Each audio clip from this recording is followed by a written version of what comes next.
All right, guys, and welcome back. This is episode 2 of Bass Cafe with Holly and Dean. I'm Dean. I'm Holly. Thanks, guys, for watching. Make sure you like and subscribe below. This is our second episode, and we've had so much fun doing the first one. So, today we're going to talk about some really cool stuff. So, we hope that you stick around for all of it. And we have a really cool interview later on. Dean, why don't you tell them about our interview that you did? Yeah, I got a chance to meet up with Tommy Victor, guitarist of Danzig and Prong, and he has a unique approach to guitar because he played bass first and then he moved to guitar opposite of me, who played guitar first and then gravitated over towards bass. So it was a good opposite opinion, and we really feel the same about a lot of things. I can't wait to show that to everyone. So today we're going to be talking about why the bass is cooler to play now and what makes the bass stand out and why it's kind of hard to understand low frequencies when you're first starting to listen to bands and listen to the bass. Right, yeah, mixing is a really important part of a band's overall sound because everybody always goes in the studio thinking, "Oh, I'm just gonna set up my settings the way I do at my local dive bar, cranked all the way up with a bunch of drunk people. I think that's gonna sound really good." When in all reality, everything has to find its own pocket on a recording. And Yeah. technology has really changed with that, and we get to hear and experience those non-overwhelming frequencies now where we get these full tones from bass, where Mhm. we get to hear frequencies in our music now that the engineers at the time of the Beatles didn't have access to isolate to bring up without bringing up other conflicting frequencies. Right. So it's pretty cool. I like the way technology has gone for that. It really helps us as bass players. Yeah, absolutely. It helps us to be able to be heard. I think when I was first starting, and I know I talk to a lot of people that kind of feel the same way when they first start listening for the bass, they can't really differentiate between some of the lower frequencies from the kick drum versus some of the lower frequencies from the guitar. And so, the bass is really just about the feeling of the music, and I don't think a lot of people understand that. So, Yeah, and um, you can totally see a graduation of bass fronted bands becoming more popular as technology has increased. Like that's got to be the number one key piece of evidence is, the bass wasn't famous during classical times. There yeah. wasn't there wasn't always bass driven. There was a couple of bass driven pieces, but we have entire bands that are focused around just the bass player. Yeah, my original band, I played bass and sing, and I got that from watching Doug Pinnick from King's X, who's one of my favorite bassists, and just thought he was just so cool. So I also wanted to kind of try to play bass and sing at the same time, which is not very easy to do. It takes a lot of practice. Doing two of anything is not Yes, easy to do. it's I true. tell all my students that, if you're going to sing and play an instrument, one of those two has to be on autopilot. If you're a singer, then sing on autopilot and learn how to play guitar or bass or whatever. Mhm. If you're a guitar player, you have to know that's in and out. In and out, you have to know that. Be able to play that song without even looking at it, then you'll be able to sing. Like Yeah, and be able to do what you want and get in your flow. yeah. You can't be thinking about both at once. It's Mhm.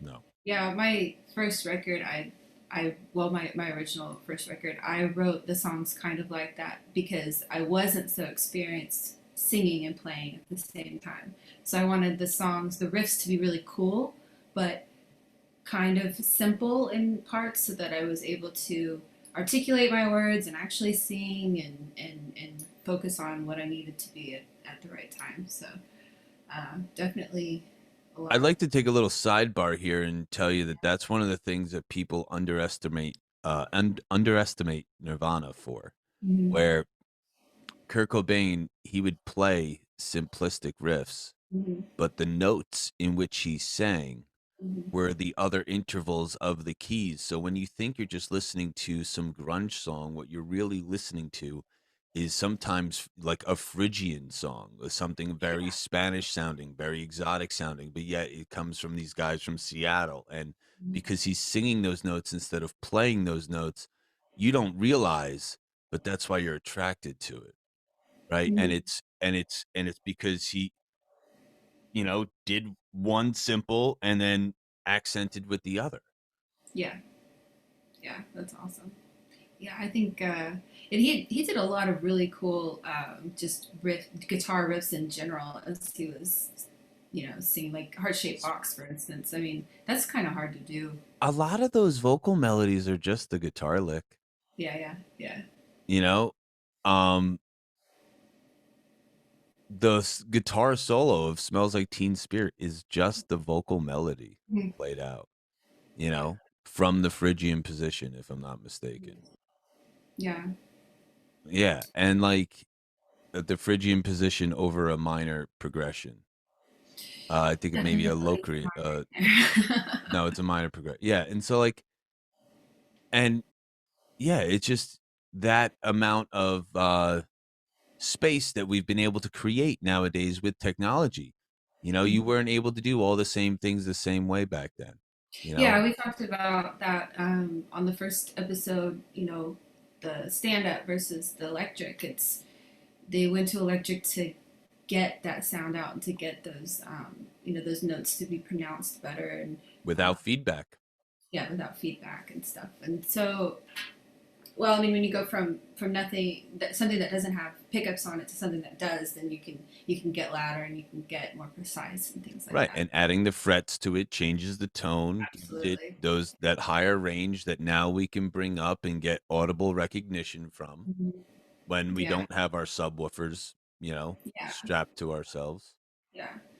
So I was watching a YouTube video a few months ago when we were brainstorming about this episode and talking about like how the bass, basically what our brains, how our brains react towards bass and why we like bass so much.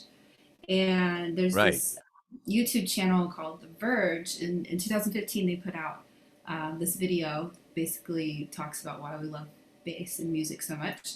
And they link it to cognitive science that basically, um, in the womb, when we are first, you know, made, and our life is evolving, and we're coming to be a little baby. We're in the womb, and when we develop our sense of audible, we start listening to the mother's heartbeat, and we start listening to the swishing of the water and the liquid that's inside and of the mother's womb, and then everything is muffled. Her voice and everyone around it is all muffled. So we're already linked at the beginning of our life to low frequency. And even throughout, I get very, very crazy on this particular subject of Yeah. frequencies because even the hum of the earth Mm-hmm. as it travels through space and it transcends into our feet, and that vibration, and Mm-hmm. when a car goes by and we don't necessarily hear it, or a truck or a train, and we feel it, Mm-hmm. that's a different form of haptic feedback, Yeah. right? It's when we have low frequencies, it doesn't just go to our ear, Mm-hmm. it goes to our whole body, and we're able Yeah. to perceive it Cat throughout, purr. yeah, throughout all extremities. Yeah. You can't always hear a guitar solo with your hands, but you can always hear the bass solo with your hands for Yeah. sure. Yeah. Like when cats purr, they're actually emitting a healing frequency. Um, I get very crazy on this subject. This would be a 17-hour video if I was allowed to talk about frequencies right yeah. now. This video basically says that it changes our adrenaline and our heart rate. Right. And that's why we're able to identify with it so much. And the bass line is the structure of that the melody hangs upon, right? So if we're listening to a drum beat and we're trying to listen to the bass line, it's actually moving us, and we don't even realize it. It's moving our this cognitively we're we're in the middle of it. We can And scientifically say that just the low frequencies, because of how powerful they are and how much we amplify them, right? yeah, That's why they're so powerful, because we amplify them at shows and stuff. Um, yeah. Anybody who's ever been on YouTube and seen any of those videos about the vibrating plates with the sand, like, or Oh, salt rather, yeah, vibrating plates with the salt, and they change the frequency on the frequency generator, and it makes all these different shapes. yeah, If you take into account just the fact that we have salt in our bloodstream, yeah, that you have to realize that it's gonna dance like jumping beans inside of us yeah. in reaction to Oh, certain frequencies. yeah. Water as well. You know, the Yeah, yeah, we're all fluid. as the earth moves, the water's moving, and we're made of water. It's all connected there. So yeah. So since we're babies, we are connected to this. But isn't that weird though? How the for a long time we haven't really connected with it until as of recent years, though. We haven't really connected with bass. I think in different forms, right? Like a lot of those guttural tribal Mhm. singers, right? They really get Yeah, down. Like they're focusing on that same particular energy, I think. right.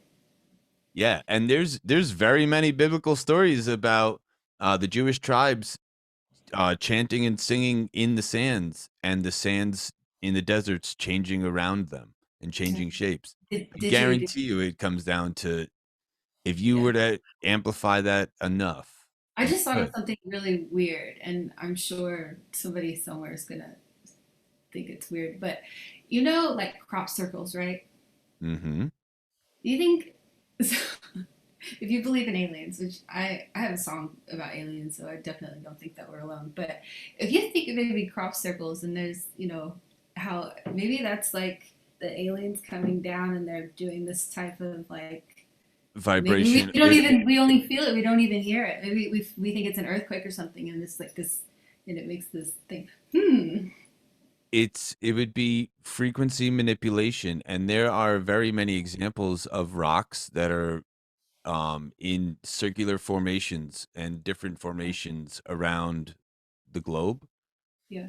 Notice I said the globe, The globe. but um they think that just the way that the earth resonates, that certain stuff, not crop circles, but certain things such as rocks and everything would align. But I mean, everything is sound. We're held together by frequencies. Yeah. The atoms that hold us together, that hold the things together, that hold us together, that hold those things together, it's all comes down to just the way it vibrates. Yeah, actually, I was just reading. There's a book called The Practice of Practice, which I'll be talking about it in my next podcast on my channel. Um, and it, if you can think of a millimeter, right? Millimeter. Think of it as a square, like a millimeter. Inside of that would be, I think, 94 trillion synapses Right. just inside of that, and your brain is full of them, completely full of them. Your brain's made of fat and it's made of electricity, basically. And so, well, it's made of fat and you know, nerves and electricity. So you got to feed it good fat for it to work properly. You got to have a healthy diet, and you have to continuously just work on remembering things. And so with that, like our ears, they perceive all those the high frequencies, right? And those really fast ones. But the rest of our body, Is it what absorbs it. perceives the low frequencies. It's a low frequency, microphone, so to Yeah. speak. You Yeah, know? so I guess when you're watching a band and you're not real privy to low frequencies, you're seeing the guitar parts happen, but you're hearing that, and you're not really connecting with what. You feel that bass and you get those hips shaking. But then you, yeah, then you feel the bass. Yeah, Yeah. You get that wiggle. You get that jiggle wiggle. yeah. I always tell people it's the feeling of the music. It's here, you know, it's what hits you right there. Yeah, it's center mass of all that fluid. Yeah, and the bass line, you know, it directs our interpretation of the beat. It So moves slower. That goes down to the same subject that I will always say until my dying day, that everyone gets faster and faster as time goes on. These Everybody is faster than the next guy, it can do more notes per second than the next guy. And that stuff's great. The reason why prog rock isn't popular is because people can't really perceive when things move like that fast.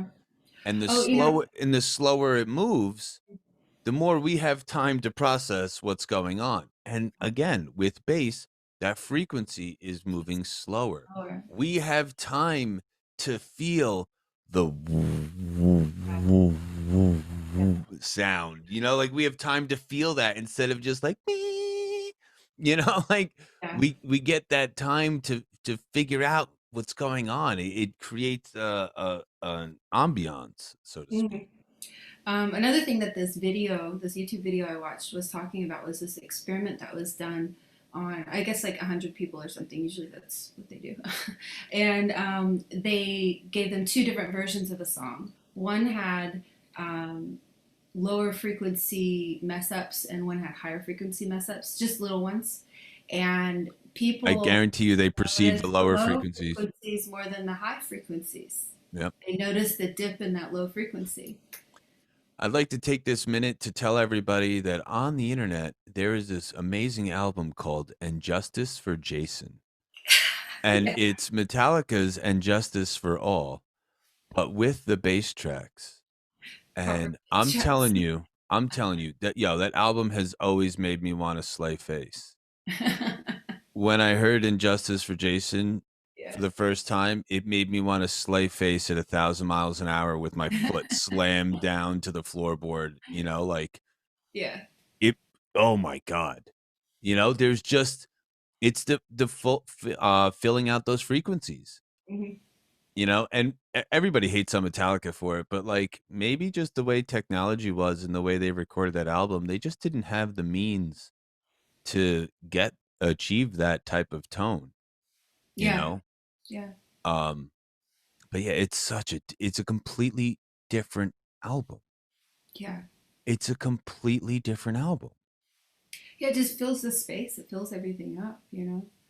I'm telling you, it makes you ball up your fist and want to mosh no matter what. No matter, I don't care you know um so with that, right, With tons that. of bass players have influenced you throughout getting exposed to all this, right? Yeah. And I talk about this not on this channel, but on my other channel, through my Patreon and through my What's your other thing that, channel called? Tell them. uh, well, I have Holly's podcast on Anchor, and it's kind of stuff that I would normally put on my Patreon. So it's like just I just talk about all kinds of stuff. But I kind of talk about my on the first episode I talk about my relationship with music and how I grew up with it. And I wanted to play guitar when I was younger, but I just never did it. I tried and I just failed, and It's hard. it was guitar that I wanted to play, and I think it was I wanted to sing my poetry that I was reading and my lyrics that I was writing, and then getting into playing piano and then playing guitar and stuff. And I played clarinet in school and all this stuff, but it wasn't until I was much older that I actually picked up bass and started playing. Can But I my big interject and ask you a quick question on that? Sure. Did you have a hard Mhm. time vocalizing your poetry in verse over a song? Because poetry versus song lyrics are typically more personal, right? Mhm. Song lyrics are telling a singer telling the story, and sometimes it's personal. I've Mhm. yet to see a poem that wasn't the poet's soul on a platter. You know what I mean? And I used to write a lot of poetry. And Yeah. so I ask, was that hard to put that emotion in release into a verse where it's out there? I didn't really ever get that far, I don't think. Well, I, did you so, ever like sing and play those songs and have anyone hear it? okay, well, so I was 9 years old when I started writing poetry. So I've written a lot of I poetry. think I was like 10 or 11 when I like got my fix. I was big Yeah, into Poe yeah. back then. And then when I was 13, I wanted to be in a band, and so I started writing song lyrics instead of poetry, and so it was easy to write lyrics because I've written so many poems. Um, Lyrics come easy for me. So, Lyrics come easy for me too, and I gravitated towards the reason why I ask this is I gravitated towards instruments uh-huh, um to express those that same art uh-huh, because I didn't want anyone to know what I was thinking. okay, yeah. You know, like I didn't want I just suppose it. You know, suppose whatever you want from how deep, dark and tormented this melody might sound. You surmise your own definition, but once you put it into words, you have to. If you don't want anyone to know, you have to speak in such a thick metaphor Mhm. that it almost loses its personal meaning. Yeah. Yeah. Yeah, and I try to write to where I'm not always writing about personal things. You know, Oh, like I'm not everything is always personal. like not always well, yeah, I guess it's all personal, but like I don't want to write just love songs, you know. I don't want to write just about, you know, people that, you know, that kind of thing. And just, I want to write about like aliens, and I want to write about, you know, the concept of religion, you know. I have a song called Concept, and it's about, you know, the concept of like religion or the concept of government, you know, concepts of like people having Group big think. brother you and like be over you kind of thing. And it's just that's just what the song's about. And so I enjoy that kind of creative writing. Heck yeah, I heck did yeah. write a lot of songs about love when I was like 9. I I knew what almost love was, every right? song of mine is about love or loss or in between. My first album is called Life Lessons, and at the time I was in like horror punk bands, Mhm. and I was like, you know, instead of writing a song about like vampires and Frankenstein and wolfmen and mothmen and zombies and all this other Why stuff, not? could, there's so many of them. You know what I mean? There's so many of So them, many. and I was just like, I'm gonna write a whole album of the scariest shit I've ever dealt with in my life.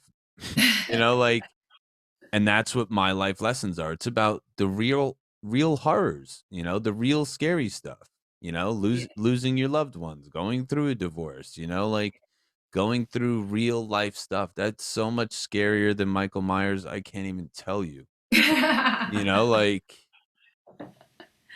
Yeah. so, all right. So you were about what, like 13 when you got your Okay, bass? so yeah, no, when I first got my first guitar, I was 13, and so so guitarists were the people who really stood out to me, and but the bassists that stood out were the girls because they were girls playing in a band, right? So like Darcy and Shauna Salt, like they were the girls that stood out to me because they were both blonde and cute, and I loved their music, and I was a big fan. And so those that's what stuck out to me when I was a guitar player. And then when I finally got into bass, I was a huge King's X fan anyways. I'd been a huge King's X fan since I was like 19 or 20.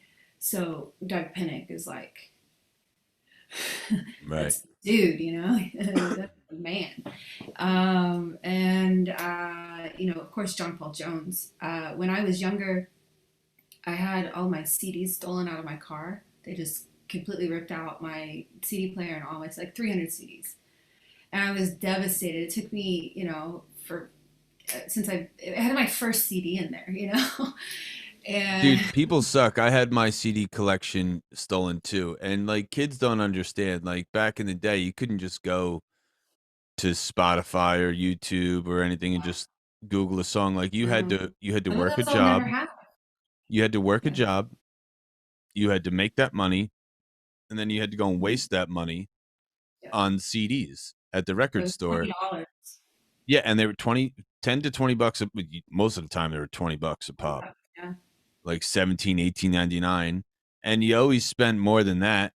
You know what I mean? You have no idea. It's like my CD collection was like super rare imports from England, songs you couldn't get, you know, like Yeah. songs you couldn't. There was no way to hear those songs unless you physically owned the disc. And it kills me because all those songs are now all on YouTube. It's I it's know. crazy. Everything is on YouTube. The hardest things to get when I was a kid is just on YouTube, you know? Well, so those are all stolen from me, but I thought to myself, like, what band can I listen to over and over and over and not get tired of them? And that was Led Zeppelin. So I went to the nearest pawn shop and I bought every Led Zeppelin record that they had. And I think they had pretty much almost all of them. But I listened to Zeppelin for hours and hours and hours and hours. And I mean, I loved Plant. I loved the songs. I loved Jimmy's playing. I didn't really know a whole lot about about John Paul Jones or Bonham, but I got a friend of mine was in a Zeppelin tribute band for a while, and he was playing drums for them. So that's when I really got into knowing more about Zeppelin and stuff. And I can tell you, like John And Paul look at Jones. you now. Yeah, I know. John Paul Jones is definitely at the top of my list as far as basses, and of course, now I get to play Jane Paul Jones on stage. Right. But I'm actually reading Victor Wooten's book right now, The Music Lesson. Well, I'm listening to it audibly, which is cool because it's two different voices, and then there's music in the background, so it's kind of cool on audiobook. So he's interesting. He's an interesting player. He has no limits. I think he does what he feels, and I really appreciate that about Victor. He knows part of the crack code, man. Like one of the things that I try and teach all my students, and as time goes on, I'll expand on some of this for bass players as well. But I'm working on this system called music by numbers, and like if you can, people think that playing all over the fretboard is extremely difficult, and where it can be, Mm-hmm. if you remember a couple of shapes, and Mm-hmm. then each time you change a shape, you're only changing one finger placement. Like there's like these shortcuts that, Mm-hmm. man, I wish someone would have told me. Like I wish Oh, someone would have told me, but that like people like him, he gets it, man. Like there's a way where you can just, play the major scale, but you change one note and you completely change the entire vibe of the song. oh, yeah, absolutely. One note, and it's just you take one note out and you put another one in its place, and it's great. It's a great substitution thing, and all of those notes create these frequencies that create these different feels. Yeah, You know, yeah. someone like Victor Wooten doesn't just play root notes, and it's because when there's a guitar part going on, he's surrounding it with his ambience, with his motions, with his conflicting frequencies Yeah. in the lower spectrum to magnify and force up those guitar solos and those drum fills and like and the pulse of the kick drum, like everything is rooted around that. Mhm. Yeah, exactly. It's really cool. I've watched a lot of interviews with him at NAMM and stuff, and him trying to teach people this, like, just don't be scared. Don't be scared of the music. It's not going to bite you. It's just, you're only you're only one fret away from the right note if you hit the wrong one. So Right. it's And like and there's this thing where every single note, by some definition of music, I'll call it law. By yeah. some definition of music law, Hmm. every single note Hmm. does work. It does. Yeah, it It, does. like by all the definitions, I don't care if it's the most ungodly note you've ever heard of. There's a Yeah. musical definition that says that that is the right note for the job right Right. now because of this. Right. That's And if you everything. and you can change a bass note to change the entire chord, to change the entire feeling. Just one bass note. Well, so Whatever one of the that bass things note is going to be on the bottom, it makes that chord or that sound. So thinking whatever. about someone like Victor Wooten, right? Like if a drummer is just hitting a kick drum, boom, boom, boom, boom, boom, boom, boom, boom, boom, but he's moving in different intervals around the scale around that solid note. He Yeah. It's the bass that's creating the overall chordal Yep. description around that kick drum, making that kick drum either sound happy or sad or in between. Yeah, it the bass line directs our interpretation of the beat. And I think that that's one thing that people misunderstand. I think they only ever think about timing when it Mm-hmm. comes to the beat, but it's really also like the harmony of the melody.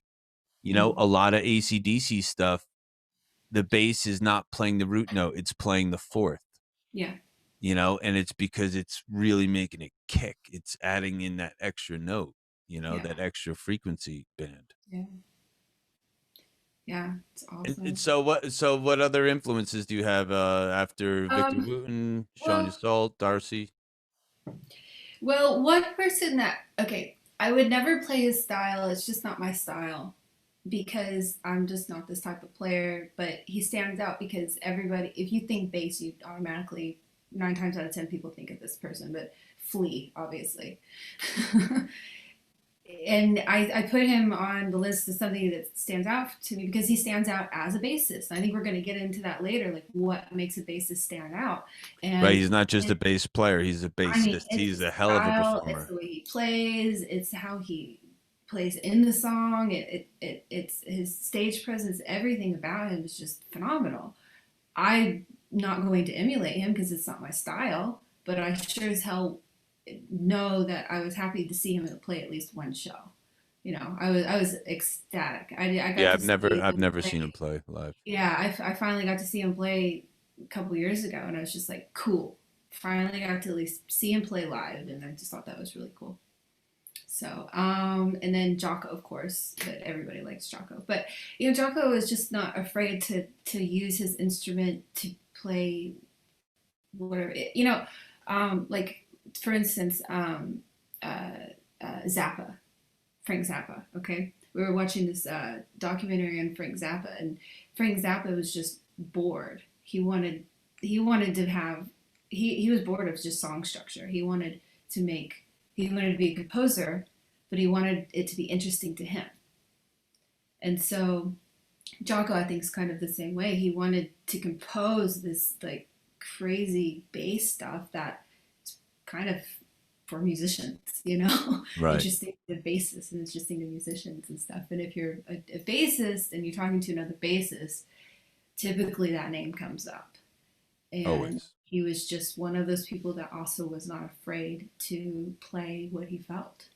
And I And think push that the boundaries. push the boundaries, yeah, and become a real bassist. Become a real bassist because and I know you talk about this with Tommy. If you're a guitar player and you're bassist, there's this mix that needs to happen if you're going to switch to the other side. Because we have to exploit the glue, Uh but huh. yet stay in our own realm. Yeah. It's like seeing two circles overlapping. Mm-hmm. They're two different entities, and then there's that section where they In the middle, combine. that's combined. Absolutely. You Yeah. can get a lot from either one, but if you don't know how to manipulate it correctly on either end, you're gonna just end up like you're gonna sound like a failed guitarist or a failed Yeah, you bassist. need that perfect shade of gray. Yeah. Yeah. So those are the kind of people that always stuck out to me, and growing up not playing bass and then switching to bass. It was, I guess, a little different for me. Like I like the females before because those stood out to me as female musicians. Do you ever Uh, listen to Drain SDH? I don't know if I have. Oh man, I love it. Was an all girl band in the 90s, Okay. and they had a song called Enter My Mind. Oh yeah, yeah, yeah, yeah, yeah, yeah, And they had, in fact, I have back here, I got like this Fernandez bass. It's like the same right here. It's yeah. the same one that they used to use. And I just remember, dude, those chicks were so awesome. Like I wanted to play bass because of the bassist of that band. Like, Yeah. And then I yeah, think Kitty came out around the same time, yep, and that yep. was also really cool to see their videos because you and I are old enough to watch music videos when they were on MTV, but Oh my God. but they were You so want to cool. hear you I was want to hear like, the these world's girls are cutest so thing? hardcore. Huh. One of the world's cutest thing. One of my students, you know her. Um, she said to me, I was on this consultation with her, Uh, and she goes, "Have you ever heard of MTV?" And I was like, child, I'm a well, spawn of well, MTV. How dare you? she's Like pretty young. I was like, back when I was your age. There are It, actually music videos. Oh my god, we're saying this now. Shit. yeah, back when I was her age, it wasn't the M&M building in Times Square. It was the MTV MTV. building. It was Yeah. the lower TRL. It was like where Headbangers MTV. Ball was. Yeah. Like, They oh, competed music videos, and it was just music videos. It was yeah, it was amazing. just music videos until the real world happened and We've killed done it that. all. Yep. It's insane. Yep. It's And insane. VH1 pop-up video. Oh, love that stuff. Yes. All the facts. Pop-up video. Why do you think they took all that down? Is it just too There's influencing? no money in it. Trying to influence some other way? There's no money in it. There's no money in it. There's no money in it. There's no money in music videos, right? Like only nowadays the artist or Vivo or World Star, right? Like it just goes to a YouTube channel and that's where it gets its ad revenue. You know, all those companies, they if we're really I study disruptive business behavior. Mm-hmm. And I will talk about this a million times on this podcast, but Charlene Lee, The Disruption Mindset, is one of my favorite books on the planet. And I'll tell you, that and The Innovator's Dilemma is like a book that she used as a reference to that. And The Innovator's Dilemma for all musicians and all businesses, everyone, is if you're trying to make your current fans Yeah. happy, you're going to fail. Yeah. You have to think about the future. And MTV and VH1, they did that.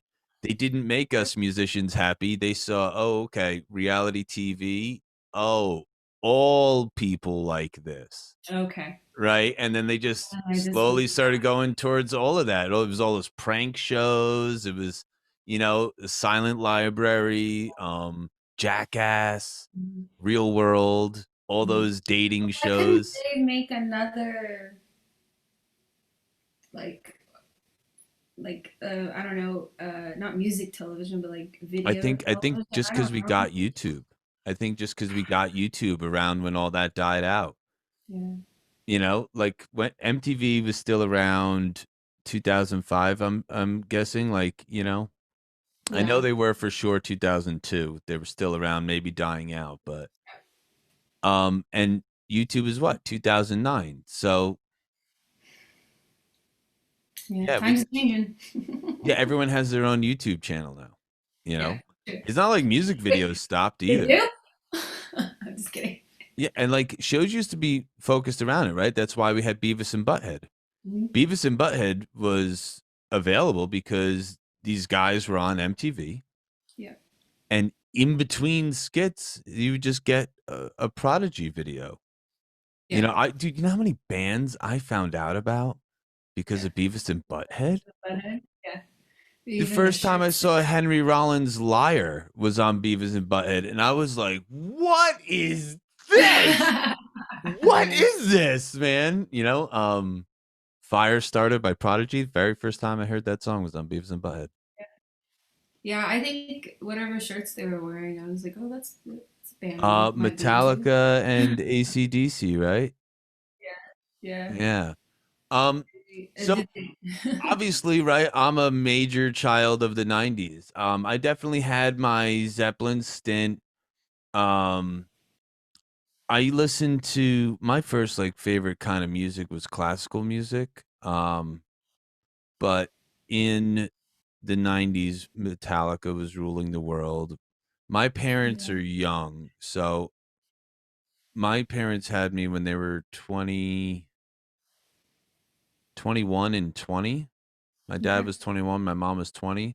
So they weren't old enough where they were jamming the Zeppelin albums. You know what I mean? Mhm. Like my dad would listen to stuff like Jeff Beck and Zeppelin and Jimi Hendrix, but he was Mhm. also cranking Propane and Metallica, and Primus. Right? Nice. So my dad had Primus Sailing the Seas of Cheese. Bro, So when I heard the song Is It Luck, I was like, what is this? What? what just happened to the bass? It's You pretty know, crazy. yeah, Primus is like Flea Mhm. on a speedball. Yeah, I got to talk to one of their techs at one point, and he said that the whole tour that they had been on, it's like the last of their tour. He not once had heard uh, them fuck up, not once. Because when they do, you don't know. No, you just don't. Because back to what we just said, every note Hmm. and every rhythmic interval Hmm. is right Yes, if you play it that way. I always say that what differentiates a good musician and a bad musician is the ability to recover quickly. So I say that same but similar. I tell my students, I say the difference between an amateur musician and a pro musician is that when an amateur musician messes up, you know about it, and when a pro musician messes up, you think he did it on purpose. Yeah, He, she, they did it on absolutely. purpose. Yeah. Um, so yeah, so like he was big into these bands, and these bands influenced me a lot. And I'm also from New Jersey, so I had like this hardcore thrash metal scene going on. I was lucky enough to have a heavy metal radio station. So like right now and my entire life I've been able to go out to my car and put on 89.5 Seton Hall's pirate radio, and I can go and listen to blast beats and death metal right now from my car radio. And that's a crazy thought because I've been everywhere in the United States and Canada, and like you don't get that. Yeah. Yes, it's a college station, but it's a world renowned college station, you know. So I had this in my back pocket. And so because of that, I had, Les Claypool as my one of my major influences, Cliff Burton from Metallica. Like I have, just my feels about Metallica. Everyone's like, why isn't Metallica anymore? It's because, like, duh, if you listen to all those first albums real closely, Hmm. it's the bass. Hmm. It's the bass. Rex Brown. So Hmm. Cliff Burton, Rex Brown, Les Claypool, um, who else? Peter Steele, Hmm. Typo Negative. I'm a huge Typo Negative fan. Dick Lovegren from Meshuggah, Oh, and yeah. like I love Meshuggah so much. And again, to get back I on to just fell in love with Meshuggah. where bass makes you feel the song.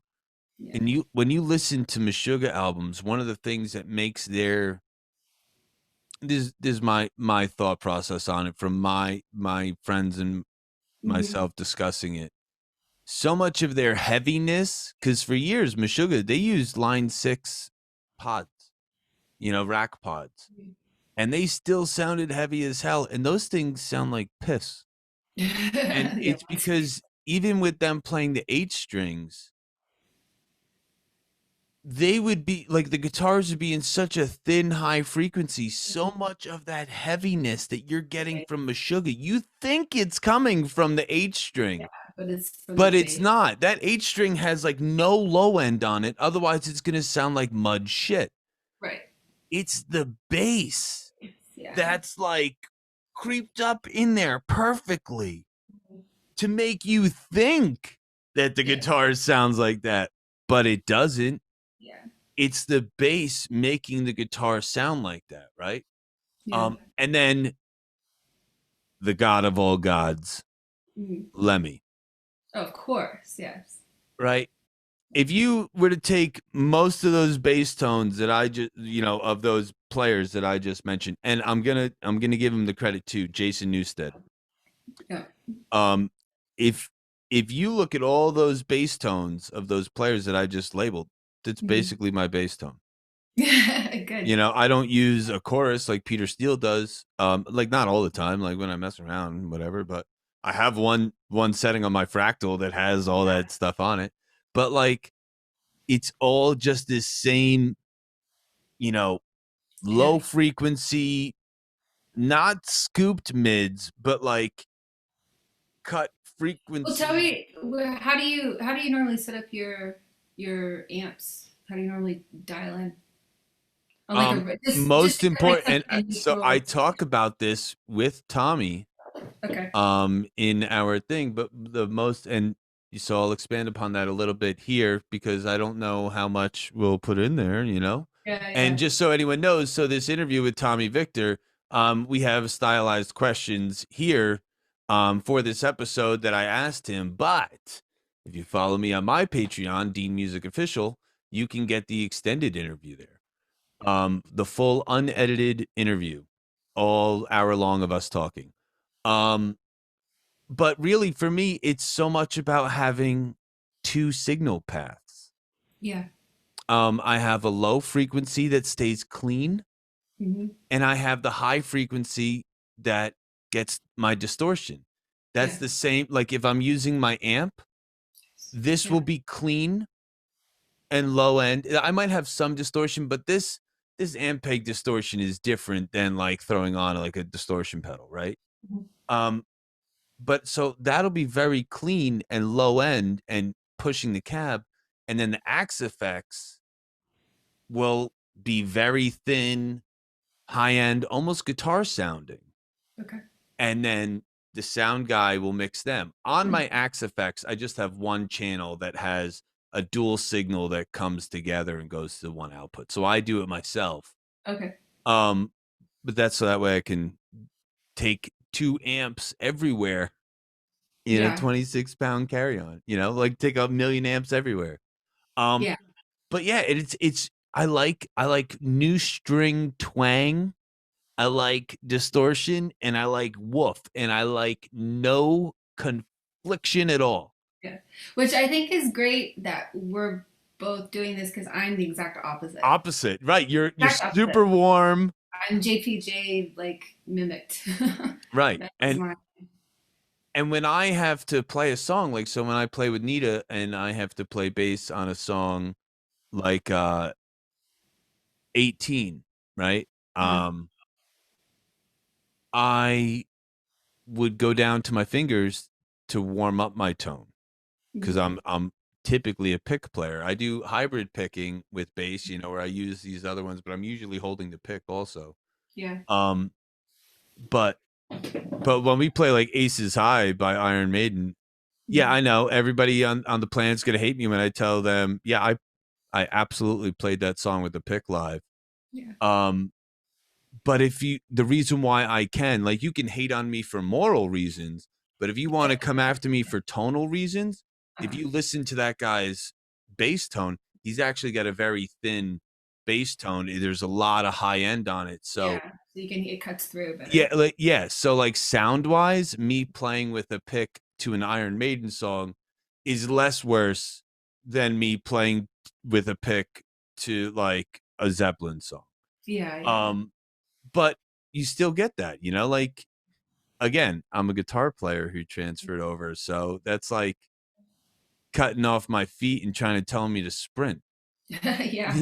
You know, like yeah, I do some of it, but and yeah, so it was really awesome to get to meet up with Tommy. I hadn't seen him since last year, you know, with this quarantine and everything. The Yeah. very last tour that I was on, what was it, 2019 was crazy for me, man. I did Nita Strauss tour. I wound up meeting you in Dallas, right? I met you in Dallas. Yeah. When I left Um y- Dallas. yeah, and then after that I did the Static X tour, which was like another 6 weeks on top of the Nita Strauss tour. Then came home and I did a Prong and Danzig tour doing guitar teching. And it was really cool to, you know, and that's another thing that I would like to let people know. Like if you ever feel like you're hindered, let's say by playability Mhm. or anything else, but you still love music, dude, just get a job working for someone, you know. Every band needs another member who doesn't play an instrument. Yeah. Every band. Yeah. Um, I remember. it's not going to be in this episode, but it's going to be in a couple more. I got to meet up with my buddy Hoogie from WB Gear in the Shinedown Bass Tech. That guy doesn't even play, Yeah. and he's a bass tech for Shinedown. You know, Yeah. my guitar tech, Drew from the Nita Strauss tours, and Marco, who's Hatebreed's drum tech, but he does guitar and drum teching. Did you know These that guys are drummers. the They're drum, not usually guitar players or anything. They don't even, like they don't. the drum tech for System of a Down has a drum company, and he doesn't even play drums. It's just Jim Marshall is a drummer and makes guitar amps. yeah, Yeah, like there's if you have a love, yeah. just network. That's Actually, the it and does. that's the moral of this story, right? Like we both play bass in these bands that we tour with. We didn't play a show together. We Mhm. just happened to be in the same city at the Room. same time Talk about and and bass. had some beers with friends, and next thing you know, we have this podcast together, right? So it's like, and we couldn't be more different in playing style, right? Yeah, And that it's just networking, networking and sticking to your guns and working hard, and whatever your style is, you can exploit it. And so back to Tommy, that's another thing that we got to touch on was, how the riffage of a band such as Prong, a heavy hardcore New York band, um some of their heaviness came from the fact that at one point that band was all bass players playing different instruments. yeah, And that's why I initially told you that I really wanted to make sure that we got Tommy on here, because I think that's the most interesting part of the story, yeah, is that this band was all bass players, yeah. playing different instruments. It's One really guy sang and played guitar, but he was a bass player. Another guy did play bass. I think there was two guitars at one point, even at that point. And then like the drummer, like everybody was just a bass player, mhm, and that's so cool. And Tommy was also the sound guy at CBGB's for a while. right. So he had I got to ask him some questions about that. So Cool. without further ado, here is my interview with Tommy Victor. Remember, if you want to see the full unedited version of the interview, follow me on Patreon, become a patron at patreon.com/DeanMusicOfficial. We can expand on these two questions a little bit, but the main focus is really just to ask a couple of questions about this is going to be a bass specific podcast. So these which is questions are, cool. Yeah. yeah, because there's nothing out there like that, first off, you know what I Yeah. mean? So uh it's really just from that point of view. And I mean, usually, I've done a lot of bass playing, like I played on uh like all the Danzig records that have come out recently. In the last, I played bass on those. well, awesome. So And, oh, okay, I didn't know that. and then the Prong, like the last Prong record, I played the bass on it. It's like, because we do everything in the studio. Chris Collier, the producer, did like a lot of bass, but like Jason only played on a couple of records, and the other ones I did with Chris. So I've been playing. Word, yeah. And so, yeah, and I really thought that your approach as being from like a bass player, I really wanted to just figure out if it did it like affect any of your guitar playing. And again, live, things that people would want to know about live versus studio Yeah, aspect of bass, because especially like when I think of you with Danzig, right? I always think about big venues and being there, and yeah, you're playing guitar for that, but like you're there and experiencing what happens, and also, and then stuff like CBGB's, this little shithole, like how, and the first episode was all about how bass evolved over the years, and that's how a we good. were able Yeah, to get louder, how we were able to get more precise, how we were able to change tones and sculpt tones, and just that perspective of it, because nobody ever thinks about how to make things sound. I was saying in our first podcast, I was like, in the beginning, I thought a metal zone sounded awesome, and yeah, it doesn't, right? Like now, I wouldn't touch one, yeah. and I never was much into boxes, so the only when I play bass, and I could recall, I mean, when I was in before Prong, I played bass, and I know what I used back then, like I mean, you can start the question. I don't know when you're starting yeah, here, but yeah. Let's start it up right now. You ready to go? yeah, let's do it. All right.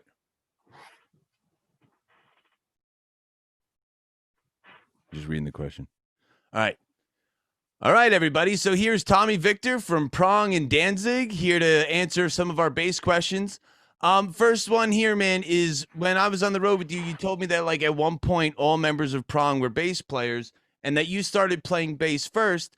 And now you seem to play a lot of guitar. And we noticed that, at least I've noticed that most of the time it's guitar players switch to bass out of necessity, but you're a bass player who switched to guitar out of necessity. So I wanted to get into that and see if being a bass player first and then moving to guitar, if that influenced any of your riffage and anything else you had to expand upon on that. Oh yeah, I mean, concentrating on single notes and playing along with a kick drum with a drummer, you're locked in as a rhythm section. I don't think a lot of guitar players experience it as much as a bass player does. And so when I switched to guitar, I mean, I was still in that framework of playing with the drummer, you know, and just listening to this kick drum and working off his patterns, and vice versa. Like it came from a more percussive mentality, and just strictly rhythm with the guitar. You know, like I wasn't concerned with solos. I didn't have a chance. I moved right from bass into playing guitar. I mean, I fiddled around with guitar here and there, but I never really learned that much. I mean, so solos, I've been faking solos since I started. I mean, it's just been like, you know, any bullshit I can come up with and make it sound like it's real is play it as fast as you can and move around as quick as you can and yank the whammy bar. Yeah, and it's worked, you know, which is crazy, you know, and you know, that's why a lot of times I almost make fun of guys that use a wah-wah pedal so much. I'm like, that's just, you know, that's copying up for your inefficiencies or whatever. But that's not really that true. But no, I mean, that's how Prong started, was like having a bass player fixed to guitar created that sound. Like this whole groove metal thing really came from right. That. Yeah, you're the riff beast. Right? Yeah, it's You're just the riff riffs. beast. I mean, I wasn't concentrating. I mean, solos were an afterthought. In fact, when our first demo, there was no solos on it. And then we were like, well, we wanted to be crossover. We just didn't want to be a hardcore band. We wanted to cross into some metal. So after I figured out how to fake solos, we went in and overdubbed some guitar solos on it. So, yeah, in fact, we had 3 bass players, wanting to form this band. And it was like, we were writing songs, and I was like, who's going to play guitar? And we were going to have 2 basses. This other guy was going to switch. He left. So then we went down to this power trio format. Mike, the original member that we formed the band with, bass player, he goes, I'll play bass, you play guitar. He goes, you look like you're playing pretty well. And it's like, I was like, okay, fine. And the thing is, what was the first thing that you did? Did you already know like a power chord shape? Yeah, I knew power chords. That's about it, really. You know, I knew some power chords. The pinch harmonic thing that, you know, I've been noted for, I don't know how that came about. I mean, it may be from something on the bass where I, you know, plucking the strings really hard. And the fact that for years, since I'm 11 years old, playing these heavier strings and then moving to lighter strings, I was like, well, this is easy. I mean, I was like, playing guitar in my mind, it was easy at first because it was like I didn't have to struggle that much. So right, everything was smaller. The strings were easier to push down. Yeah, so I mean, maybe they're false harmonics, and you know, I've always used heavier guitar strings than your average guy, but you know, like that came about by accident. I mean, trying to emulate like some ZZ Top or something, you know. But right, if I'm not mistaken, aren't your guitar strings? It's like the highs are a set of 11s and like the lows are a set of like 10s or something. It's 56 to 11. 56. Oh, okay, yeah. Yeah, word. So Yeah. It's a little. They're beefy. They're definitely beefy. Yeah. Oh, that's right. Yeah. Not on all tunings though. Yeah, not on all tunings. So, but you know, anything detuned, I got to go that low. Otherwise, it's just too much wobble. But back to bass. So, you know, making that transition was it was a cool thing. I mean, you know, it was a lot of fun at first, and now I feel bad. Like I was because I'm so uneducated on guitar, and like because we were in the pandemic, and I was like, you know, I've been listening to a lot of classic rock, so I went online, and this guy had figured out the 100 best, what he thought best guitar riffs in rock of all time. And this guy's just going through from Yes to Rush to Zeppelin and just bashing out one after, made a whole medley of 100. I'm like, I can't play any of these fucking songs because I never learned how to play guitar really. Right. You know, like I learned on the road. I learned like, you know, just whatever, watching, and I never really learned how to play cover songs. You know, it's like playing guitar with Danzig, and a lot of these songs I didn't have anything to do with the original recording is weird too. But you know, it's just making my own music and writing my own stuff. Playing bass was like it was integral to the sound of Prong, and you know, later on, it definitely made that band heavy, I think. Yeah, you know, and then I was able to write some of the bass lines and go, you know what, dude, like play this. Right. And like guys are like, you know, like, you know, like to snap your fingers, snap your neck. I mean, that's like a bass song, really. Yeah, I mean, it is. You know what I mean? It's like that bass riff, like that I wrote was really on the bass, but you know, it's so a lot of it was cool with that. I mean, it's a key element to my career. It's like playing bass, and I still really enjoy playing bass. Like I played on the last couple of Danzig records, and you know, it's like it's been a fun ride, but now I feel like, you know, like I'm a really shitty guitar player. So on the other hand, it has its duality to the whole thing, and I almost feel like a shitty bass player because I missed out years of even playing that much, you know. So right. So you got to stay on top of. With that whole travel of your career through bass, like starting off on bass and switching to guitar. Now, you also started off in small clubs, and then you play big venues now with Danzig and all these other bands and Prong and stuff. So what's like one of the biggest differences you notice from a live bass sound? It could be anything from strings to amps, or even just mobility or anything, but from live sound to studio sound, because you do a lot of studio stuff on bass nowadays too. So what's the biggest like thing that you look out for when in changing up a setup from going from live to recording and vice versa? Well, I mean, we did the Cleansing record, the Prong record with Terry Date, who worked on Pantera and Soundgarden, and you know, I learned a lot about guitar sounds, et cetera, from him. And he said to me, I remember, he goes, getting a bass sound is the hardest thing to do.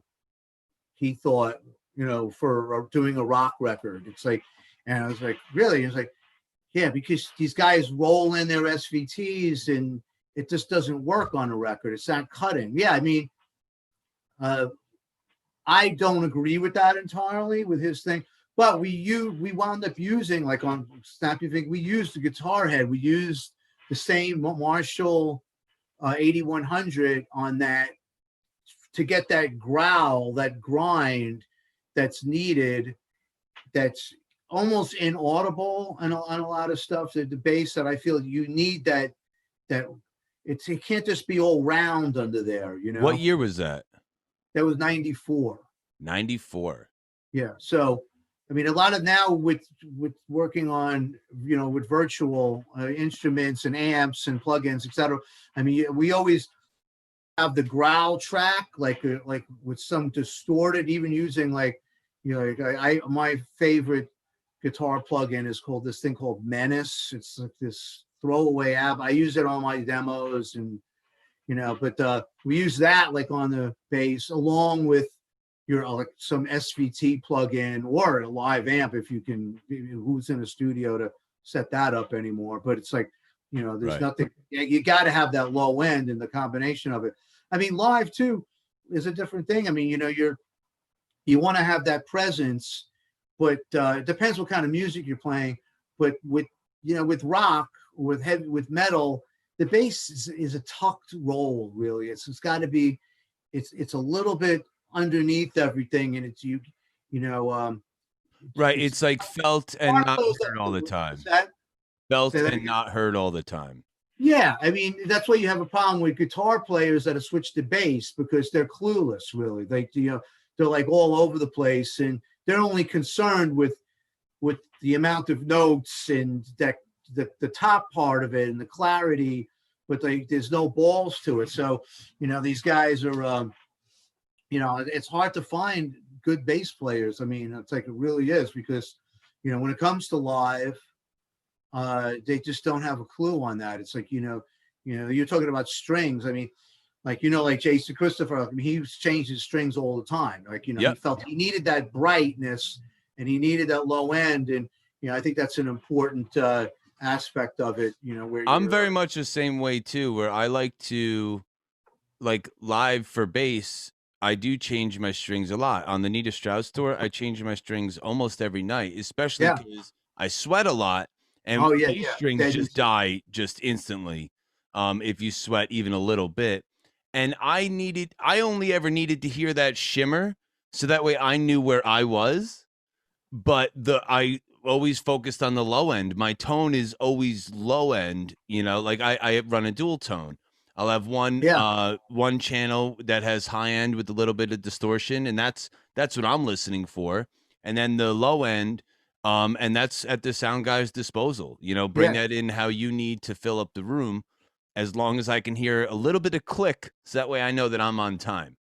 Yeah. You need That's that high end. And, well, of course, it depends if you're playing with fingers or, a Yeah, pick. I'm most of the time I'm a pick guy. When we would do Yeah. like 18 and stuff by Alice Cooper, I would Right. switch down to fingers for the verses to bring it down a little bit, and I would just like hide my pick in my hand, and then in the choruses kick back in with the pick and all that punch. Yeah. I mean, like I've recently got into like it's not anything novel. Everyone does it eventually. It's like, revisiting a lot of the early Sabbath records, with Geezer, with the fingers, and just like that whole approach is like a Jack Bruce style, thing going on. And that was like my big experiences. Like, I mean, going to the Garden. I mean, I'm that old that I've seen Sabbath, Ozzy Sabbath at the Garden, and I had pretty good seats a bunch of times. I just remember just Geezer and like this, just the bass you felt and how loud it was. I mean, at the Garden, and Tony, you heard him too, but I mean, those guys had limit. You're talking about gear. I mean, I don't even know what they were using back then. It was just like just power amps and Right. just Marshalls. They were plugging into guitar heads for bass, but it always sounded great. I thought. I So, don't even know what they were so what using was back your then. favorite like setup for a bass rig? What's like your, if you could pick out an ideal bass rig, what would it consist of? You know what I used to like is like I'm sort of old, like an acoustic 370 head. Like the These. old ones? Yes, those were really good. As far as the cabinet goes, I mean, like SVTs are so great. Like I really don't. Like, but for me, I always like how well, you have a graphic on the SVT. I like the acoustics, those old acoustic heads. And maybe having like it's like they used to have this these Serwin Vega cabinets that had like an 18 in it Right. back that you really didn't hear that much of. It was like just a low end thing. So maybe a combination of 12s and 18s or something, where you get that, like that's something that would be cool. It depends For what me, bass. like the white whale of the SVTs is that 215 cab that's the same size as the 8x10s. I've always Yes. wanted one of them. I've always wanted to have an 8x10 and a 215 cab that were the same size, just for that beef. You Yeah. never Yeah. Now see that those would be anymore. cool. I know. But I mean, I'm saying a lot of guys, just like, they don't know how to use it. They don't know how to get the sound going. Bass Right. is a hard thing to get, man. It's like a really hard sound to really do it. Because you're working with limitations, which is cool. Like once you nail that, I mean, it's really great. It's like, you talk about Tony Iommi too, like where you're back to guitar a little bit, where he had his fingers chopped off, the tips of a couple of fingers. So then those limitations is sort of like my experience. I didn't really know that much. So like sometimes it's a benefit to have like those limitations in So you you're know saying that you going from bass to guitar is kind of like having your fingers, the tips of your fingers cut off. yeah, I mean exactly. You didn't Right. really I only knew four strings before that. Right. So Right. these top two ones were like, well, what do I do with these? I was like, I didn't really Whittly whittly, whittly whittly exactly. yank. Yeah. So Awesome. Yeah. So what do you think about things like Dark Glass or all of these plugins nowadays? Like, right? Like, so in the 90s and around the turn of the century, VST plugins were pretty awesome for me because I couldn't afford all these amps, right? And nowadays it feels like that just has taken off, right? And Yeah. now you use a Kemper for guitar and stuff. Do you ever use it for bass? Yes, absolutely. I didn't really like it that much for bass that much. Like uh Chris Kyle, who worked on the last couple of Prong records. We did on the Danzig records. We used the Kemper for bass because there's a couple of Ace. It comes with a couple of SVT profiles in there that are fine. Right. So that I did all those last Danzig things just with the Kemper, and that's it. We didn't bother with trying to do anything else. We didn't use any plugins, nothing. So have you had a chance to mess around with like the dark glass amps or the dark glass pedals or anything? guys have had it, yeah. Like a couple of buddies of mine had them. Like you got to know what you're doing with it, though. I mean, believe it or not. I mean, some guys when you they have it on, and then if it's off, it's just like there's a different level or something like that.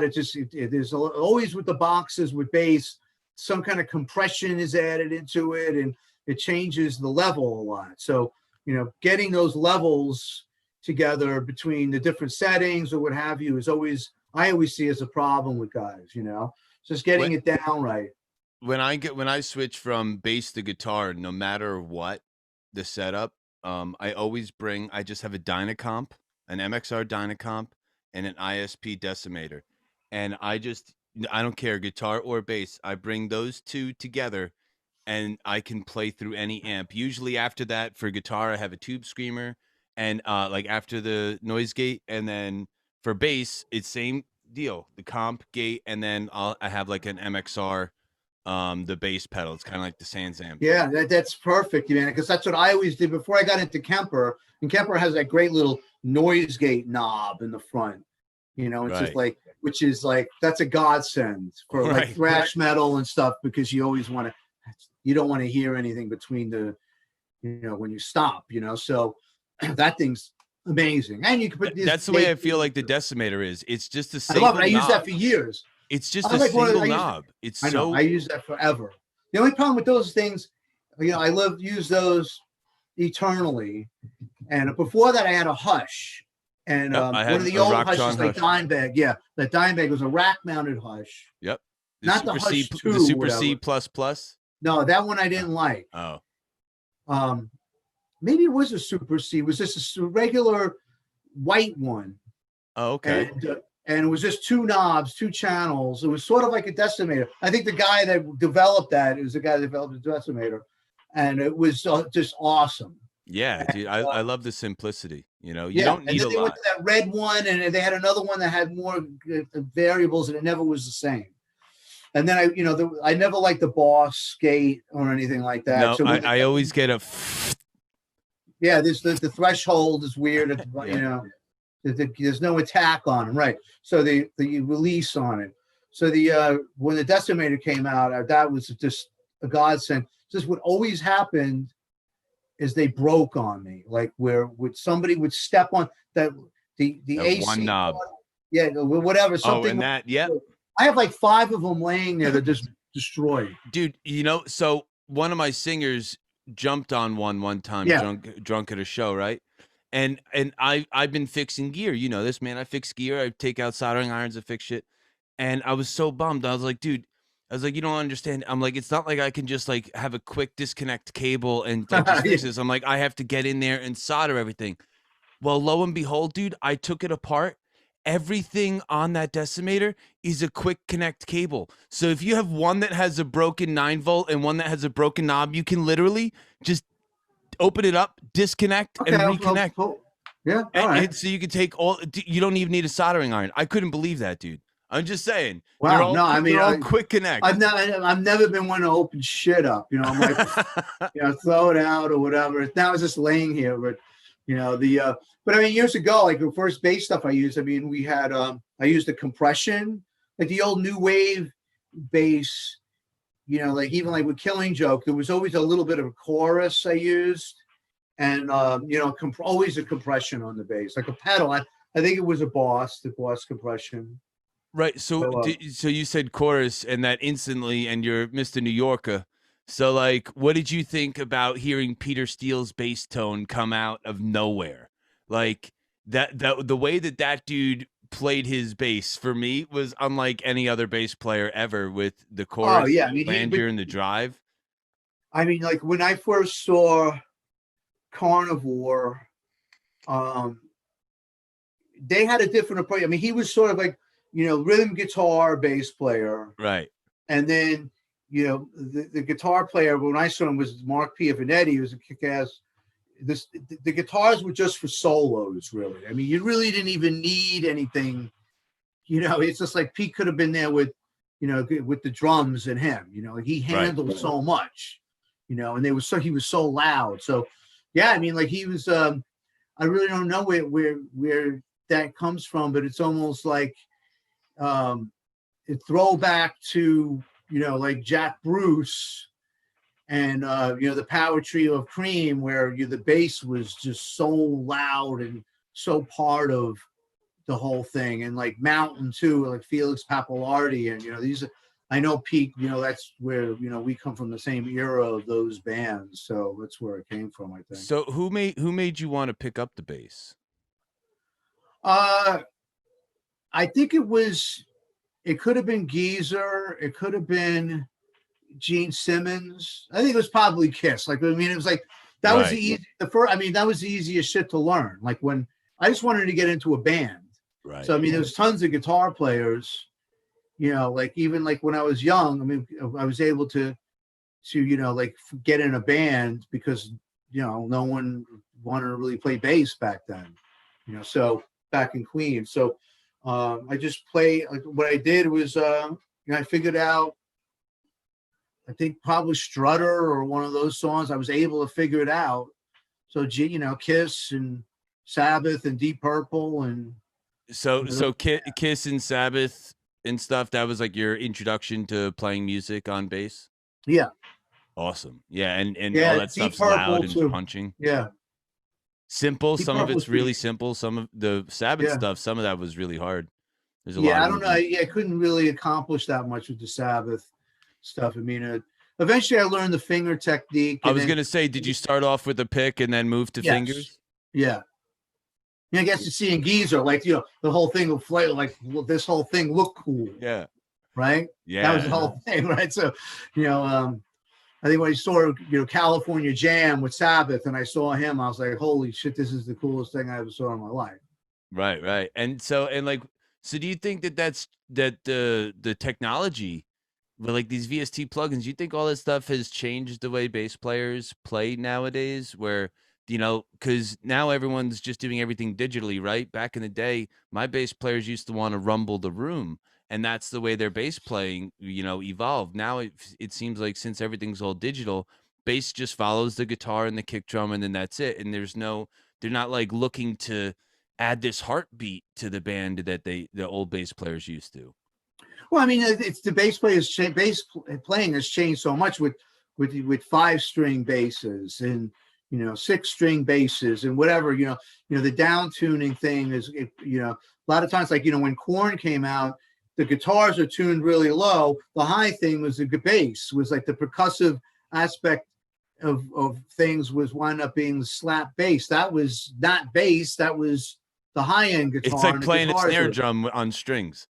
Yeah, it was like it was a total reverse psychology. So bassists have been like having to cover all kinds of grounds. Really, it depends what kind of music you're playing. Really, I mean, unfortunately, what I was one thing on a totally different note is that like I was just because this was free time, and like I've been not really free time, but I would really be able to look at Spotify more and iHeartRadio. I like they have like these like alternative rock charts, and I have no idea who any of these artists are that have billions of plays on Spotify, and there's really no guitar or bass on any of it. It's like I don't know what it is. It's like Just it's synth, just synth and synth and a drum machine. yeah, pretty much. And it's Maybe like an acoustic guitar, like there you every go, once in a baby while. acoustic guitar. Yeah, like they Yeah. have as a novel, like a novelty item in there is like a little guitar thing or something, but it's bizarre. So I mean, uh, I really don't know. I mean, but I think we went through this new wave where it's like, oh, guitar is dead, and like like Kanye West came out and like he said that guitars is a dead instrument and it's bullshit. So we're still in these this decade of that. So it's tough. Everything's now MIDI controlled, man. Like Yeah, it's I think Guitar Hero did it to us. They made people realize that they could play guitar by tapping on plastic, I you know. know. You Yeah, know what's no, funny it's is true. like in all these years and it's I don't know if I ever said this to you, but like with things like Guitar Hero 2 and getting kids interested in music. I played an instrument before that thing ever came out, and dude, I knew how to play Mother almost right away. You know what I mean? Like Mother was a huge song, of course. I'm a Jersey boy. I'm a bit misfits. When Mother was just breaking the charts, of course I learned it. When Guitar Hero came out, I couldn't play it. I couldn't. I literally failed playing Mother. It's on that game. It was the easiest song. It was the easiest song. It was Yeah, yeah, yeah, yeah. but I couldn't. I knew how to really play, so I couldn't do that. But yeah, just I think technology has really changed the game for us. I feel like nowadays the only bass in music is like an 808. Yeah, what Versus is all that? Yeah, I mean, like with trap artists and I mean, like it's it just a is. tuned kick drum. It's not even really a bass anymore. It's just a tuned kick drum. That's what it is. Yeah. Yeah, It's the world's changed a little bit, but like I do love some of these new dark glass products, how they have just turned bass into this instrument that's kind of cool again, For I think for years bass was a pretty bland instrument, right? We in our first episode we were talking about how bass went from an upright to then a precision instrument to now these instruments that are so well made that you can literally play 5 million miles an hour on these things, tap them, get all these sounds. You could put synths and chaos pads and everything else you can imagine onto these things where like Kanye West could be right. A guitar could be dead, but if you take these instruments or like a guitar or a bass or any analog instrument, you could put these effects on it and make it hip and just use it as your form of a MIDI controller, you Well, know? what about like animals as leaders? I mean, are those is he a bass player or is he a No, guitar not a bass player. In fact, Javier had this meme going around saying, I'm not a bass player. There's just two dudes with eight strings and a player? Okay. sick drummer, no bass. But they say no bass, right? But they run backing tracks, and in the backing track, there's synth that's Yeah, I don't know what was providing going on in there because I saw them. I'm like, it sounded like it was. I don't know what was going on. their eight strings tuned down to an E. So it's an octave lower than a six Okay. string. Yeah, it's pretty crazy. It's pretty crazy. On my eight strings, I have it tuned low E and then drop A for the seven. So from my lowest note on the eighth string all the way up to the 24th fret on the high E, that's 6 octaves of E. Dude, listen, I think an eight string's too much personally. Out of all these things, like I've played, I got a lot of gigs playing 5 and 6 string bass because I had those, and everybody wanted that extra range and everything. And like when I had my first 6 string bass, dude, I did not know how to play a 6 string bass. I just had it. I wouldn't know. It's an extra low string like a five and an extra high string, but like I just had it because I got Oh, a it is better okay. All right. yeah, yeah, and so, but I knew so little that high string's supposed to be tuned to a C to fourths. I tuned it to fifths like it was a guitar. Like I didn't know. I tuned it normal. Um, and yeah, I just like stabbed in the dark about it. I really only had it because when I started playing, everyone just started going lower and lower and lower in tuning, and I needed something with low notes. And I just also happened to have something with high notes. But I didn't, dude. I was making it up all along the way too, man. I was making it up all along the way. I had no idea. I went the opposite route of you. I was a guitar player who got a bass early on, but never really dove into it. And I did understand the mechanics of taking the power chord and just simplifying it, down to the one note, and then learning over the years to not just punk rock my way through it, to actually groove with the kick drum. And I've always felt like so many people don't realize, some do, but not everyone, that especially when you're first starting off playing bass, that as a bass player, we are the glue between the guitar and the drums. We're not just like there to mimic one or mimic the other. You got to be the glue. So sometimes you're following the kick drum, Sometimes, sometimes you're yeah. following the guitar, sometimes both are all together, but sometimes you're somewhere in between. You know, my favorite thing to do on a bass that just always sounds good is like a good, well placed bass slide, just sliding all the way up that E Yeah, Gene string. Simmons. Yeah, sometimes like Oh, just that one move. Dude, you do that on guitar, it doesn't sound as good, man. But when you're a bass player, you hit that low E and you're like, I know, it's great. Or the other oh way around, you know. yeah, you just you can't beat it. You can't beat it. Totally. I totally agree. Hey, well, Totally. listen, thank you so very much for taking the time out of your Thanks, schedule. Gene. Thank you, I know man. that you're a new dad now, and I'm sure that Yeah. that's got to be so much fun.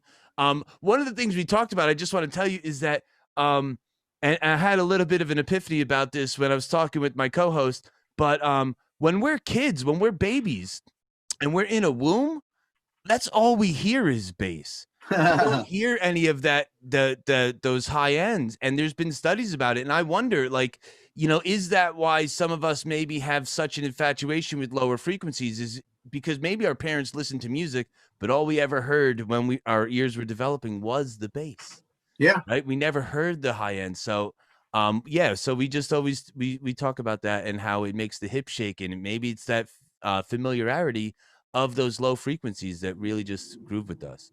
But thank you so much for everything, Thanks, man. man. And I can't wait to Keep in see you. touch. Hopefully we get to tour again, man. Yeah, I was really absolutely. excited we were going to do some big stuff. I know. So Yeah, we'll see. Probably. all right, man. Well, thank you All right, so bud. much. And Thanks, bud. Keep in I hope touch. to I'm see so you thankful soon that I Yeah. got to catch up with Tommy and talk about these different subject matters. And so one of the things that Holly and I wanted to expand upon is that Tommy was a bass player and he started playing guitar. And one of the coolest things that we both took out of this interview is that, and I learned some of this on tour and got to expand on it a little bit more in this interview. Um, but he just wings it, like he knew bass, and you can do that. Like, I don't want to tell people that there's this unwritten rule where you can't play bass like a guitar player and you can't play guitar like a bass player. Like, you can do those things. Um, it's gonna sound a certain way. Then it's if you only do that. Sometimes I play bass like a guitar player. Sometimes I want to do that. Sometimes I want to follow the lick that the guitar player is doing. Sometimes I don't. Mhm. And so yeah, and so I've even asked him before, like, like, oh man, like what was that lick you do at the end of your solo? And he's like, I don't know. It's just like some Kirk Hammett, like, like lead thing. And like I've since figured it out, but like, and I got what he said, but like, yeah, he just like, he's a normal guitar player, normal rock and roller, like no fancy schmancy education, just like rock and roll and tour and learning songs and getting, general knowledge along the way. Not everybody is psychotic about melody and everything like I am, you know? Yeah. Yeah, there's so many different types of players out there. Well, I for the mean, long there's a time, lot I was just winging it too, you know? I of. and uh and so yeah, so he's a bass player who plays guitar, and now he plays guitar for Danzig, Yeah. right? And one of the things you wanted to expand upon this about taking the job, right? Yeah, just take the job. I mean, that's how I got my first job as a bassist. They asked if I wanted to be a bassist, and I didn't say I didn't want to be a bassist. I said I wanted to be in a band. And so I took that job, and I was on my first stage in 6 weeks, but those 6 weeks were just, hours and hours and hours of just learning those 10 songs. Um, I'm a guitar player who and this is really cool for my story, like for like my musical story, Mhm. is like I'm a guitar player who basically learned everything that I've learned off of a power chord, Mhm. right? And that's everything I know about music theory, everything I know about how to play bass, how to play this song, that song, six string, seven string, eight. And I learned from a power chord, and then I like moved my fingers. And so like my reference is always either a power chord or a D major. The D major chord was the very first thing I ever learned. Okay. And like to be able to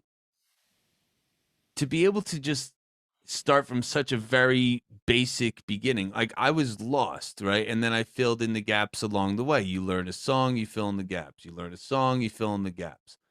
And that's what we do, right? But when I went from guitar to bass, the real reason for that transition for me was because I got hired.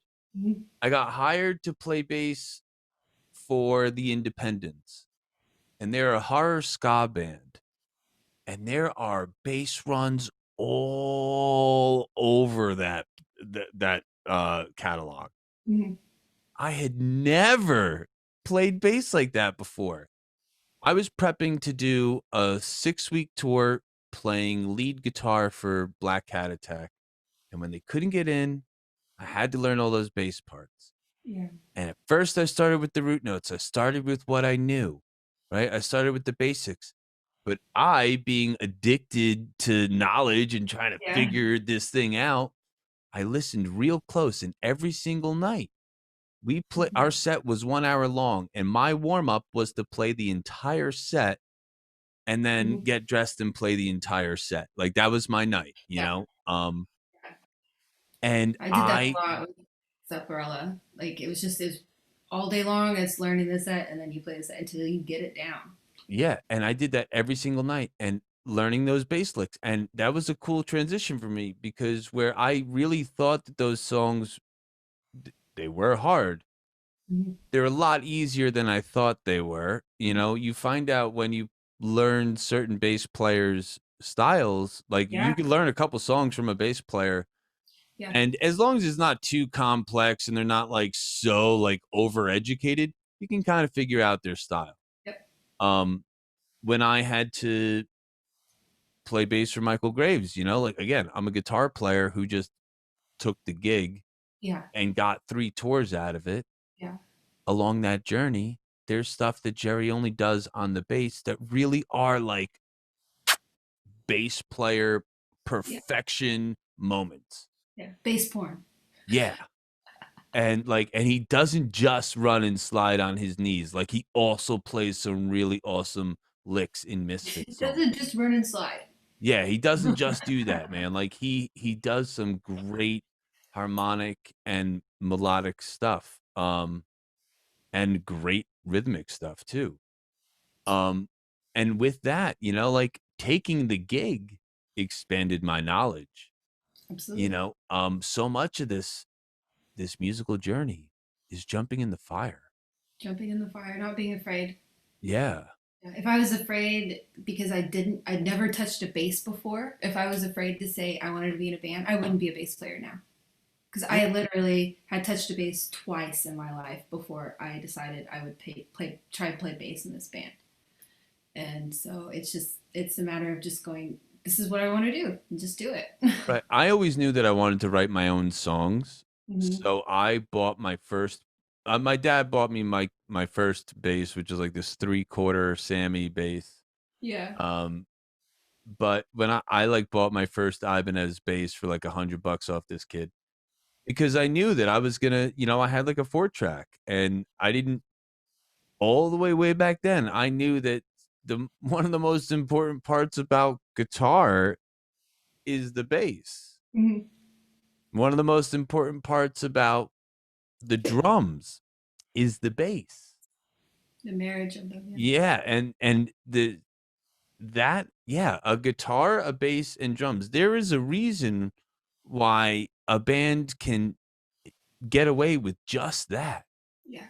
You know? It covers Yes, all the need. the greatest songs can be played just with the singer playing an acoustic. Mm. But if you put a bass player with that, It's it really becomes nice. so much better. It becomes so Falls now. much better. That's Yeah, nice. it just you get the right bass line that just complements it. You're just like right Hmm. there, dude.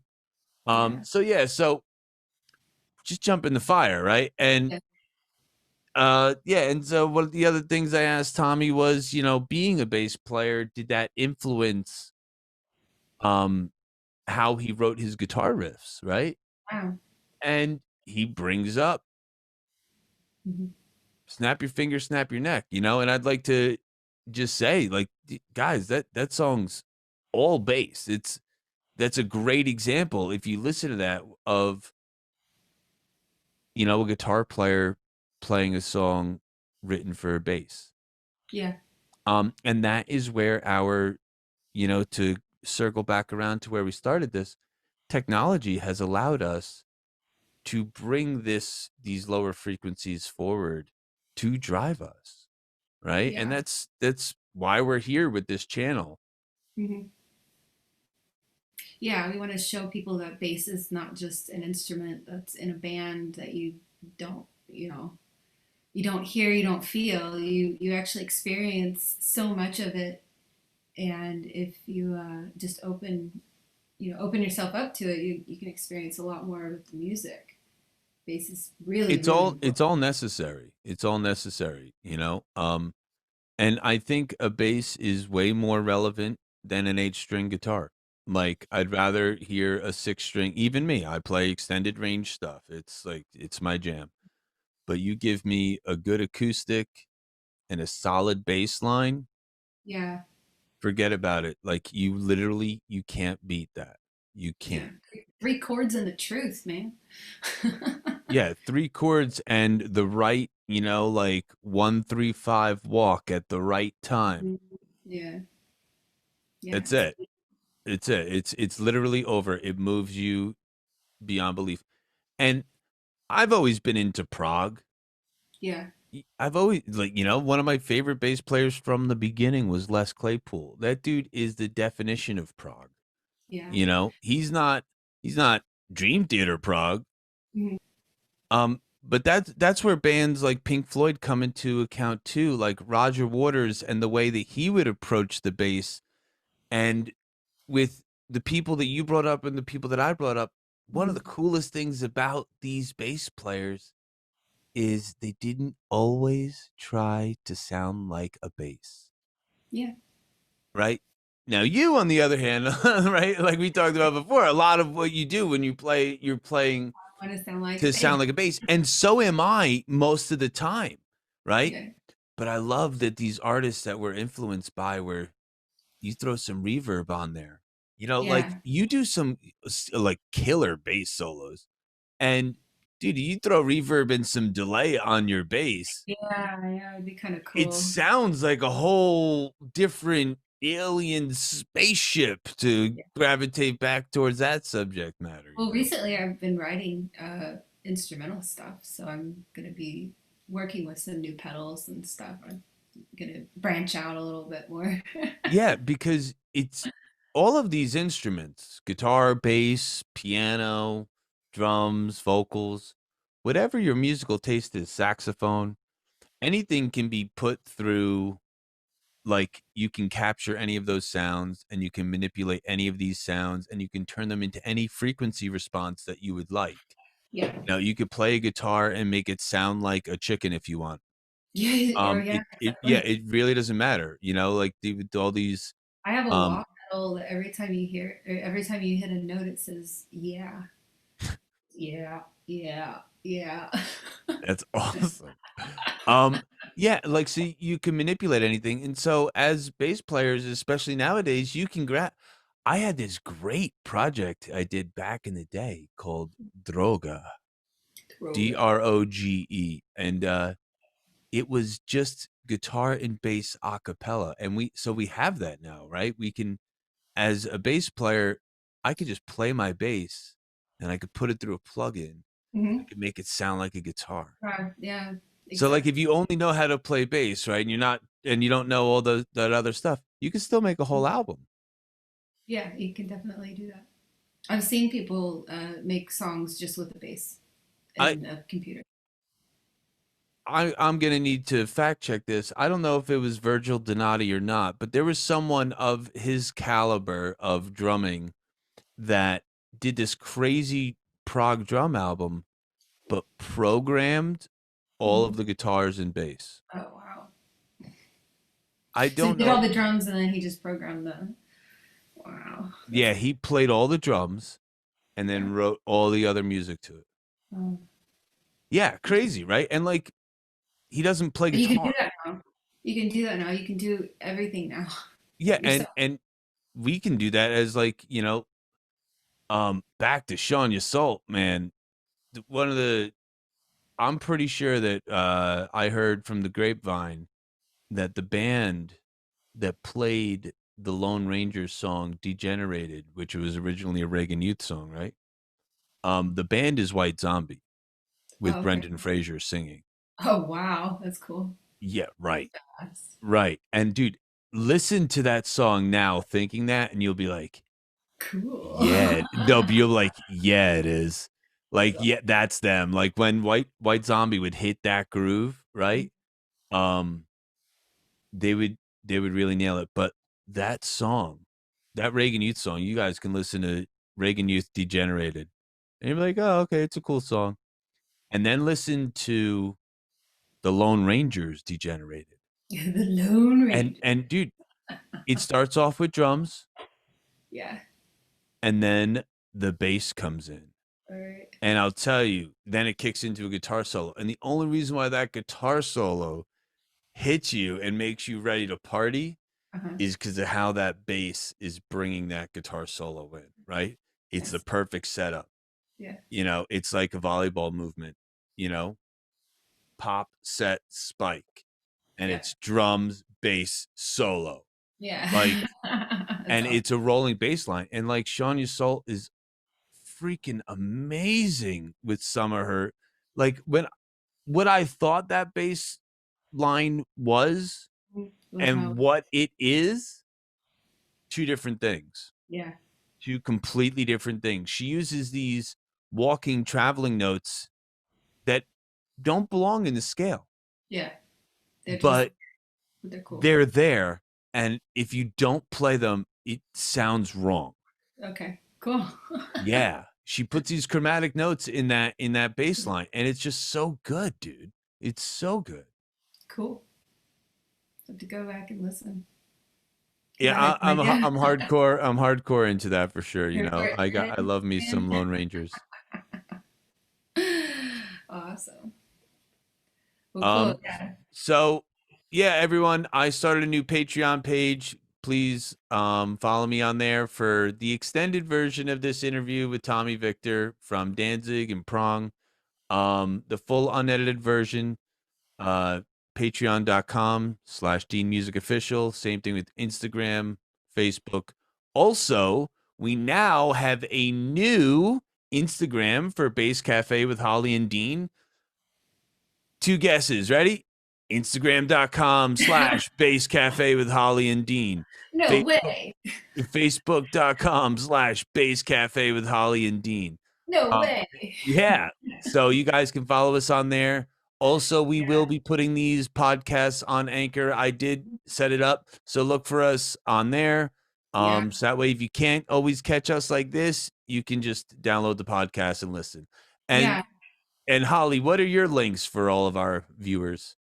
My website is hollywestmusic.com, and everything is under the handle at hollywestmusic on Instagram and Facebook. And then I have a Patreon as well. It's Holly West Music, and I teach on there. So if you're looking for bass lessons, both Dean and I teach. Do you teach on your Patreon, Dean? So that's what I'm doing is so Okay. because teaching and music is such an intense thing. My whole purpose for the Patreon is to give like little bite size Yeah, exercises kind of and what I'm tidbits. doing too.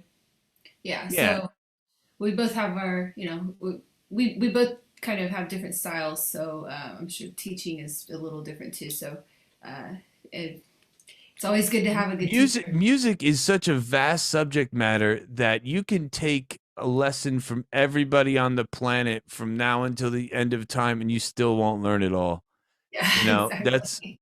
one of the gloriousnesses of it.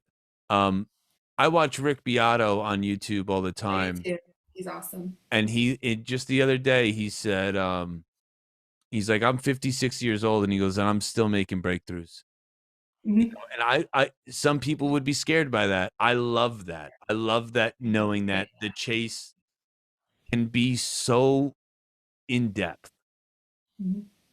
and still gratifying.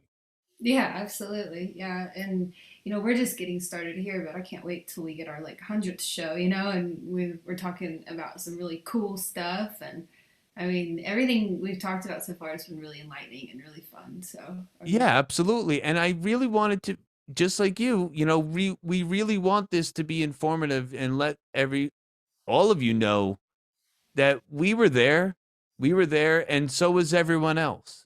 Mhm. And there's just little tidbits to pick up along the way. Yeah. Yeah. And even we're there now. I mean, we can learn from each other. We can learn from, I We mean, still do. I Yeah. learned just getting ready for these videos. I learned so much. So, Yeah, uh, we had to learn a lot off of each other just to yeah, get to episode number 2 over here, you know, it's like, true.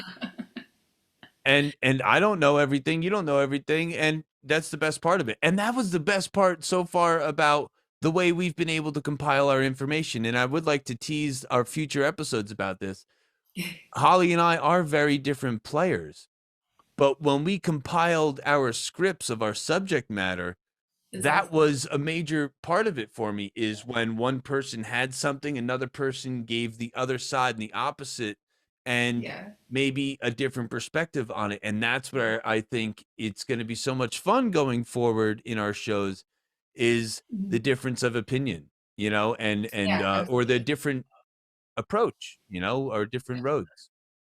Yeah, yeah, and we're learning a lot from our guests too. So we'll Yeah, have some really right, interesting ones coming up soon as well. right. So definitely thank you, Tommy, for being on the show today. And Yeah, special thank you to Tommy. He just became a dad this year oh, that's again. right. Yep. He's got Tommy Victor Jr. out in the world. Um, And so it's really good to see at least some musicians being able to pull this one off. That's a really nice back end deal to quarantine, is being able to build a family, which I know many musicians have been able to do in this time. yeah, yeah. Well, So thank well, you so very much, everybody. I yeah, hope you had a blast and everything was entertaining for you. Be yeah, sure to like, share, and subscribe. Please, we will be posting these on our Facebook pages. Share them on your Facebook page. Tell your friends about it. Yes, a lot of this is music nerd stuff, but we also got some inside stuff about our own journeys just as humans in general, and being hardworking entrepreneurs that have to constantly figure out a way to move forward. And we get a lot of those traits from being the musicians that we are. So, yes. everybody, thank you very much. Thanks, guys. See you on episode 3. Yeah.